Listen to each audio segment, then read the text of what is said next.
My name is Christy Taylor. I'm the director of the Clark College Dental Hygiene Program.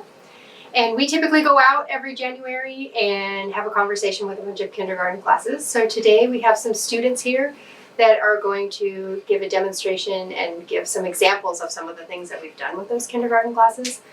We make the assumption that every single person that's going out to talk to these kindergartners already have the dental knowledge. What our goal is to give you some of the activities and fundamentals that we've put into place to help teach these kindergartners. Hi, my name is Stephanie. So the first thing you're going to want to do if you're thinking about going into a classroom is, of course, obviously talk to the teacher and agree how much time and what they want you to do beforehand. And it's also important to coordinate with the teacher what the best time of year is for them. A lot of teachers, start with a new group of students at the beginning of the year, so they might be a little bit more unruly if you go at the beginning of the year. So maybe work a little bit and then later of the year, but the teacher will be able to tell you what the best time they think you can go is. So when you're talking to a group of small children, you want to use small words. You don't want to say caries or periodontal and anything like that. A lot of us say the bacteria will poop on your teeth, things like that.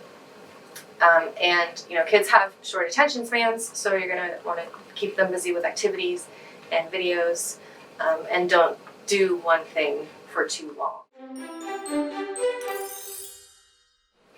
Hi, I'm Lily. I'm going to be talking about how the discussion can go into two different ways. So you can either start by having the kids practice brushing, for example, pulling out puppets like this and brushing the puppet's teeth, or you can take things like this and have the kids practice brushing off the bacteria on there.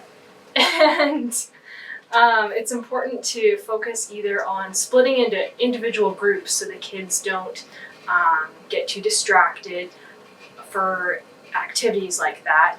Another activity that you can do to teach them about caries would be to take out teeth and have the kids sort different foods. For example, ice cream, is that going to make the tooth happy or sad? And have the kids come up to the board and put it on the board where it would go. Or they could put them on the floor like these and determine where they would go.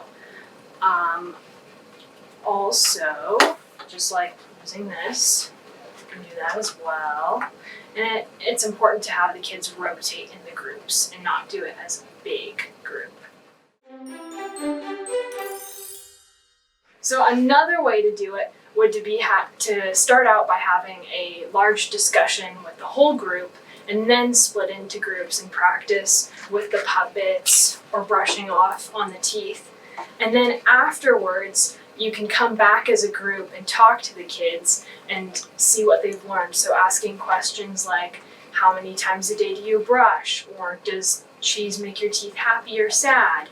And that'll give you a baseline of what they've learned so far. Each of the techniques work just as well as the other one. It just depends on what the class is like and the way that you want to run it. And I'm also a student here at Clark College. Finally, when you're finished giving your educating the children, the last thing we like to do is give a goodie bag for each child to the teachers when the children are leaving to go home. If you give it before the kids are ready to go home, sometimes they might end up brushing tables, so it's better to give it to the teacher and wait till the end of the session. But you want to show the goodie bag and what's in it, usually like a toothbrush, flosser, brushing timer, and a sticker.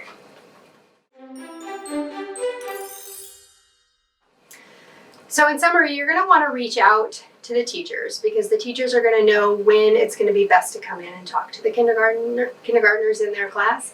And you're also going to want to plan the time of year. Most of the time, February is the perfect month to go in because that's Children's Dental Health Month. And a lot of teachers will focus on trying to get that education into their kindergarten classes. You also want to make sure and be prepared. You want to have activities planned. You want to make sure that you have enough activities planned to keep all the kids entertained. And depending on how many people are able to go into the class, whether it's just you or if there's several people going in at the same time, you can either divide the kids out like we previously have discussed, or you might need to plan activities if you're the only person that will keep them entertained with a bigger group. But the most important thing is to definitely be flexible, have fun for sure, and be energetic, because you're dealing with a lot of 4 and 5-year-olds or 5 and 6-year-olds that have a lot of energy and have about a 5-minute attention span. So anything over about 5 minutes, they're going to start getting a little squirrely. When you do show them the goodie bag that you have and all the different fun things that are in there, they'll start getting excited. Again, you're going to want to have that conversation prior to teaching with the teacher. You want to have the conversation with the teacher prior to teaching the kindergartners about the importance of holding on to those bags until the teacher feels that it's right to give them out, which is typically when the kids are leaving the room for the day. So again, go in with a plan, be energetic, and overall just have fun.